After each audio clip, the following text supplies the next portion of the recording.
Hello everyone, and welcome to my Sister Wives For You channel. I hope everyone is having a wonderful day. Before we begin, please hit the subscribe button and give this video a thumbs up. The 156-acre plot of land in North Carolina that Sister Wives star Janelle Brown owns is seen as an ambitious but difficult investment. She married her ex-husband, Kody Brown, in 1993, becoming a member of his polygamous household. Kody and Janelle welcomed 6 kids together. In 2010, along with Kody and her sister wives, Christine and Meri Brown, Janelle made her reality TV debut on Sister Wives. She stood at Kody's side and expressed happiness at the expansion of their family as he married Robyn Brown, his 4th wife. Janelle showed herself to be a loyal wife and a fantastic mother. She did all in her power to make sure Kody was happy, whether it was obeying his orders or putting her money into his dreams. Regretfully, Janelle's sacrifices were never fully understood by Kody. He ignored Janelle's feelings and mostly spent time with Robyn, his younger wife. Janelle discontinued her relationship with Kody in 2021 after Christine did. Janelle realized it wasn't too late to follow her aspirations and become independent after Christine left. Janelle moved to North Carolina in 2022 after splitting with Kody. The most unexpected acquisition Janelle made was a 156-acre plot of land that now serves as the primary location for her company, Tata Farms. About 2 years after she and Kody parted ways, she paid $289,000 for the North Carolina property. Only 30 minutes from Janelle's daughter Maddie Brush's house is Janelle's sizable plot of land in Chalkwanity. The Sister Wives cast member has so far mostly expanded Tata Farms, her company, on her expansive property. Janelle may have taken on more than she can manage, even though she has invested in and launched her agricultural company on her 156-acre property.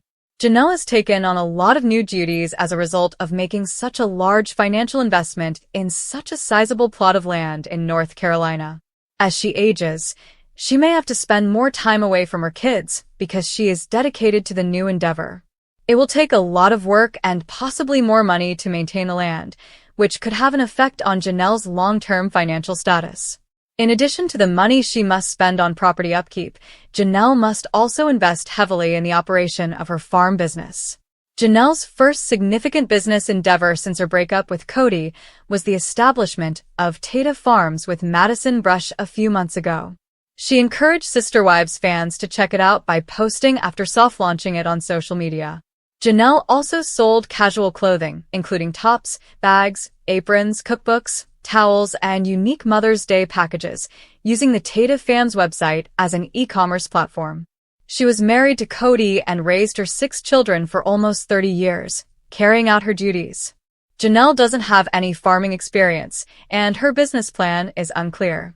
Potential clients may become confused by her website's vague About Us section. In addition, the Our Story page of the website notes that Tata Farms isn't just about cultivating flowers.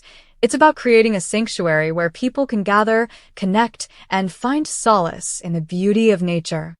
Kody and Janelle have been at odds over the Coyote Pass property for a long time.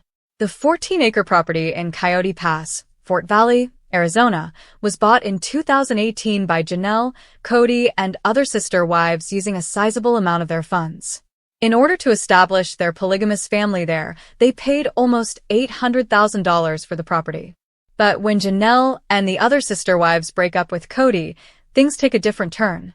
Conflict arose over the Coyote Pass as a result of Janelle and Meri's pressure on Kody to sell the property and divide their share.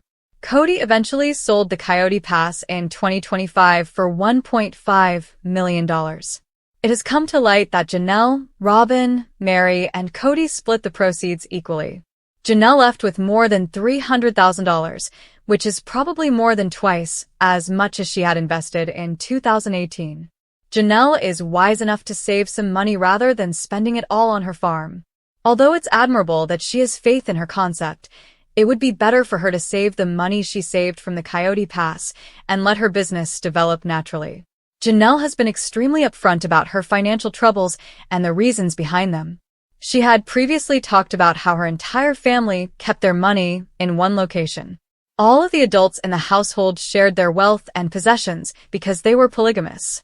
Regretfully, Janelle found it more and more challenging to monitor her investments with time. She witnessed people like Kody withdraw money from the family's finances and use it for items she was unaware of, which had an effect on her emotional well-being as well. Instead of running the firm solo, she is sharing it with her daughter, Madison, and Madison's husband, Caleb. Even if everything is going well right now, Janelle may face issues down the road if she shares such a large investment with several family members. Concerns about her family members' contributions in comparison to her own may surface as the company expands.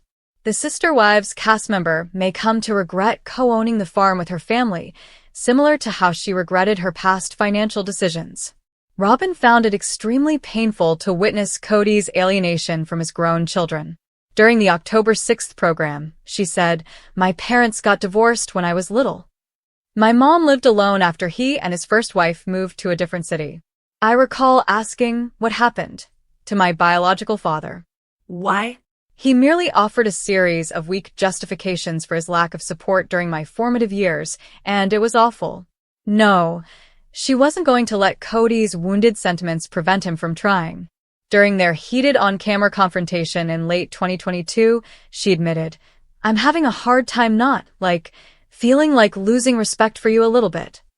Kody also admitted that he might be doing more to improve his relationship with his children, but he insisted that he must first heal his heart.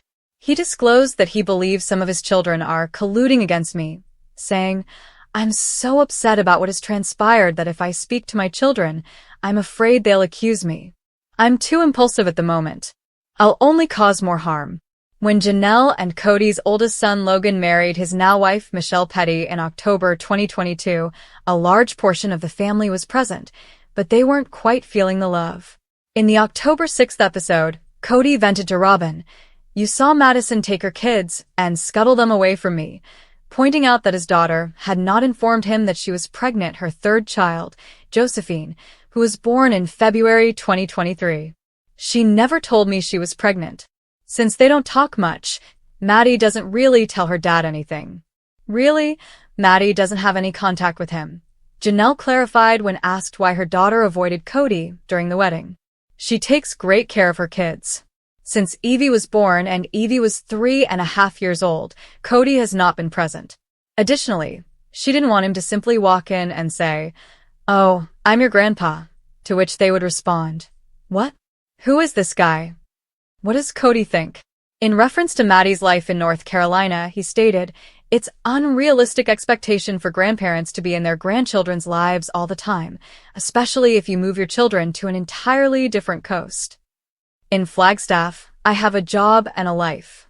One recurring issue is Kody's insistence on some kind of mea culpa, even though it's evident that he and his adult children have quite different perspectives on their continued separation.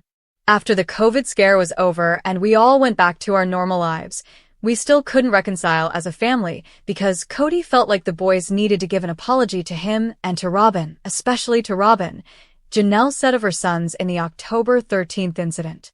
"And after it sort of morphed into this, well, they just need to come and talk to me.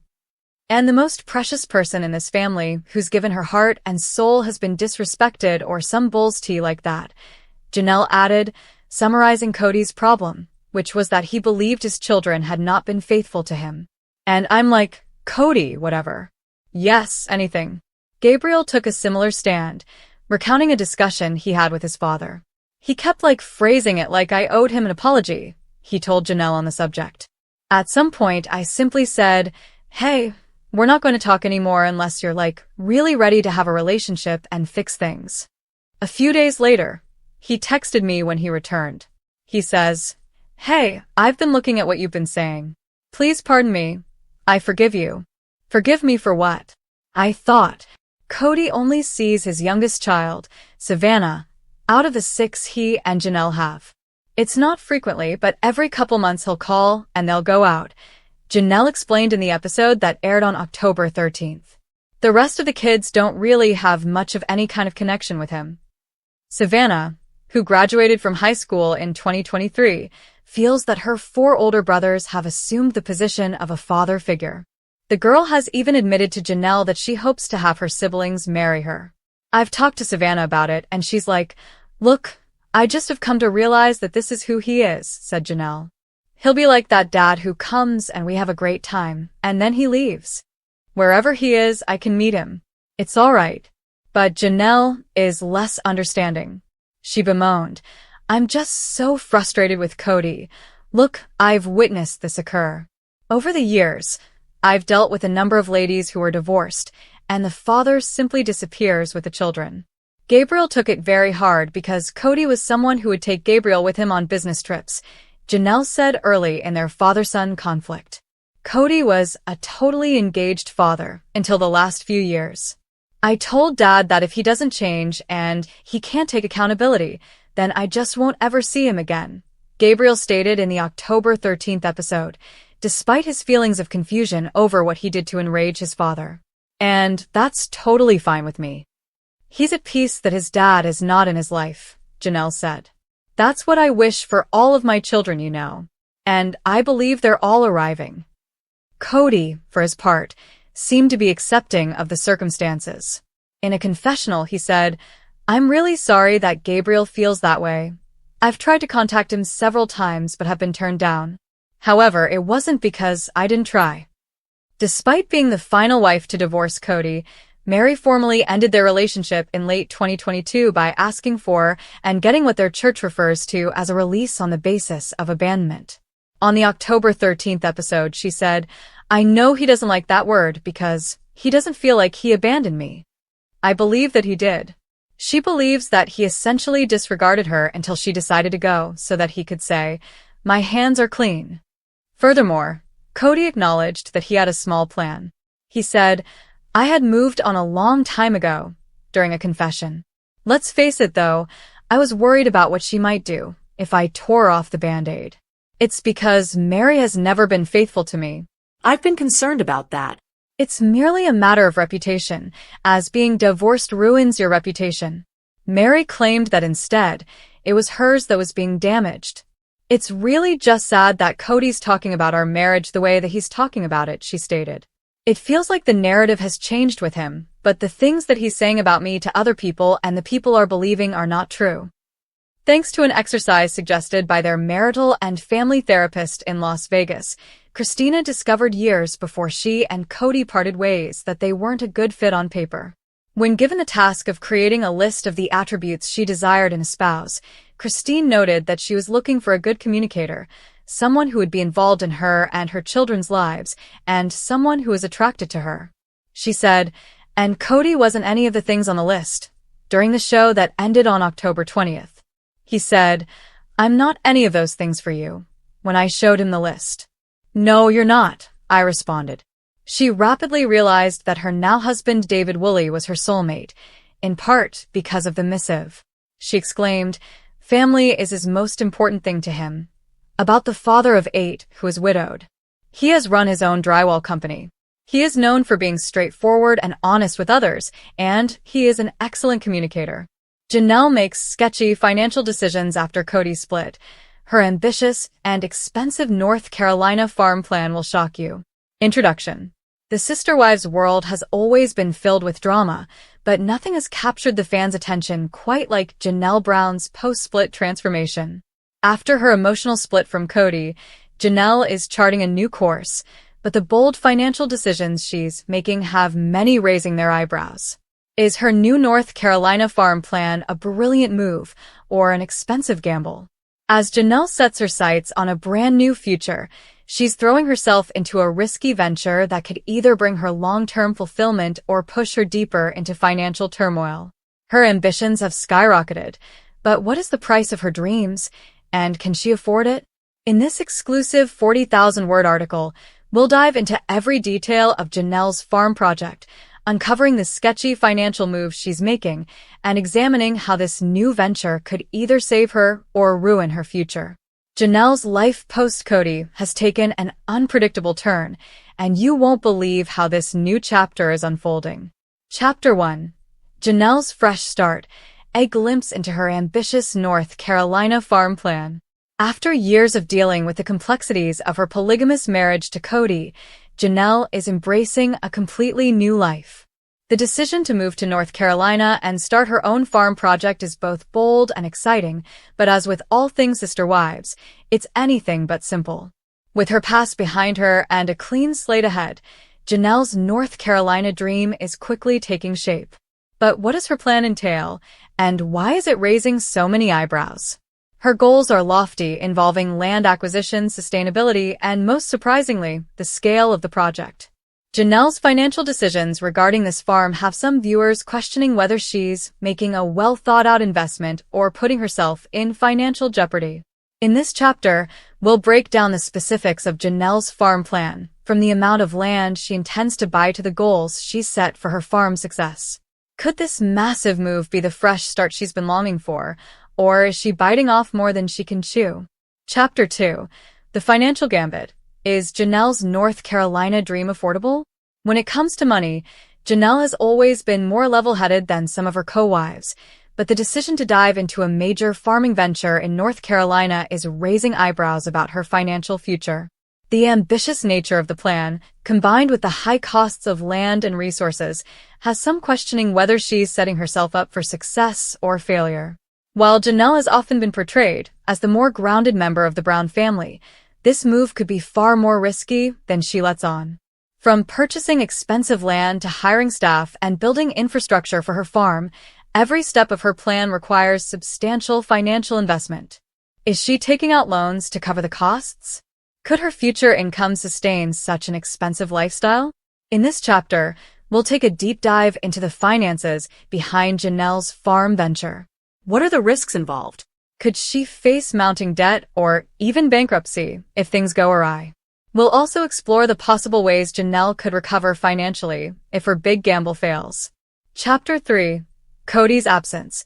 How his financial neglect has affected Janelle's decisions.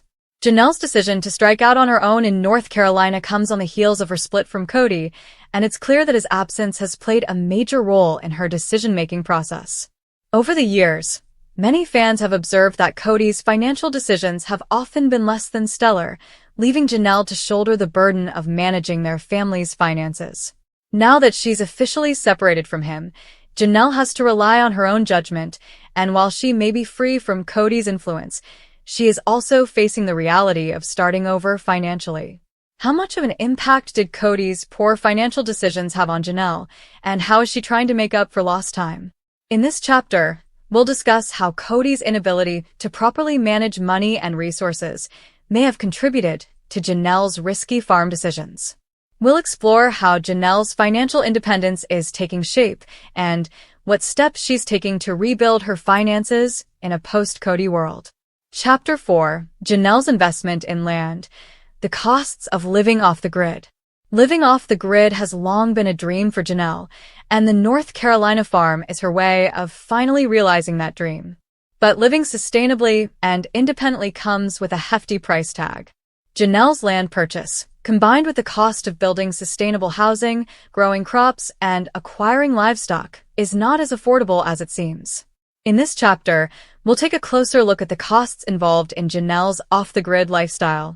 While the idea of living a simple, self-sufficient life sounds appealing, it requires significant financial resources to get started. How much is Janelle really spending on her land and the infrastructure needed to make her farm a reality? Will her investments pay off in the long term, or is she setting herself up for financial strain? Chapter 5. Janelle's business plans. How will she make money on the farm? One of the key elements of Janelle's plan is figuring out how to make the farm profitable. Starting a farm is not just about planting crops and raising animals. It requires a business strategy to ensure a steady income stream. Janelle's goal is to make her North Carolina farm self-sustaining, but the road to profitability may not be as easy as she hopes. Will she sell produce at local farmers markets? Will she offer ecotourism experiences, farm-to-table dining, or even host retreats on her property?